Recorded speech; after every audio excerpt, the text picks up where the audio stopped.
মধ্যপ্রাচ্যে চলমান যুদ্ধ পরিস্থিতিকে কেন্দ্র করে দেশে জ্বালানি তেল সরবরাহ নিয়ে উদ্বেগ দেখা দিয়েছে সাধারণ মানুষের মধ্যে। সামনের দিনগুলোতে জ্বালানি তেল সংকট তৈরি হতে পারে এমন আশঙ্কা নিয়ে অতিরিক্ত জ্বালানি তেল সংগ্রহের জন্য ফিলিং স্টেশনগুলোতে হুমড়ি খেয়ে পড়েছেন মানুষ উদ্বেগ থেকে এটা করছে জানিয়ে জ্বালানি ও খনিজ সম্পদ প্রতিমন্ত্রী অনিন্দ্য ইসলাম অমিত বলেন, জ্বালানি ও বিদ্যুৎ নিয়ে অতীতেও কোনো সংকট ছিল না, এখনো নেই। বাংলাদেশে জ্বালানি কিংবা বিদ্যুতের কোনো সংকট নেই। যদিও সাম্প্রতিককালে আমরা দেখেছি পেট্রোল পাম্পগুলোতে দীর্ঘ লাইন, অস্বাভাবিক চাহিদার কোনো যৌক্তিক কারণ ছিল না।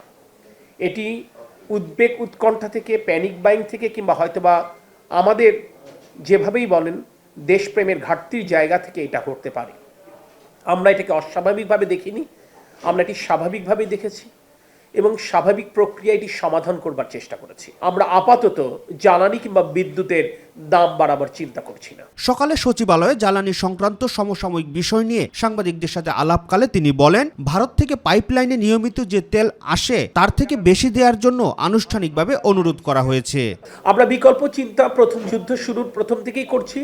আমরা আশা করি সকলের শুভবুদ্ধির উদয় হবে এবং যুদ্ধ অচিরেই থেমে যাবে, কিন্তু আমরা প্রস্তুতি নিচ্ছি যুদ্ধ যদি একটু লম্বা হয়, একটু দীর্ঘায়িত হয়, সেক্ষেত্রে আমরা কিভাবে বৈশ্বিক সংকট মোকাবেলা করতে পারি তার জন্য, অর্থাৎ আগামী এপ্রিল মের জন্য আমরা প্রস্তুতি গ্রহণ শুরু করেছি। এদিকে মোটরসাইকেল রাইড শেয়ারিং চালকদের জন্য জ্বালানি তেল ক্রয়ের পরিমাণ 2 লিটার থেকে বাড়িয়ে 5 লিটার নির্ধারণ করেছে বাংলাদেশ পেট্রোলিয়াম কর্পোরেশন। আগে যে আমরা রেশনিং করে 2 লিটার তাদের জন্য বরাদ্দ করেছিলাম, এটি নিয়ে তাদের জন্য খুব বেশি রাইড করা সম্ভব হয় না। এই সময় তাদের জন্য এটি একটি সংকট, যে কারণে আমরা আজকে রাইড শেয়ার যারা করেন, উবার, পাঠাও, এরকম চালকদেরকে আমরা 5 লিটার পর্যন্ত জ্বালানি তেল সরবরাহের ব্যবস্থা করেছি। দুপুরে বিদ্যুৎ, জ্বালানি ও খনিজ সম্পদ মন্ত্রী এবং প্রতিমন্ত্রীর সাথে সৌজন্য সাক্ষাৎ শেষে বাংলাদেশে নিযুক্ত চীনের রাষ্ট্রদূত ইয়াও ওয়েন জানান, জ্বালানি খাতে সহযোগিতা নিয়ে আলোচনা হয়েছে দুই দেশের মধ্যে।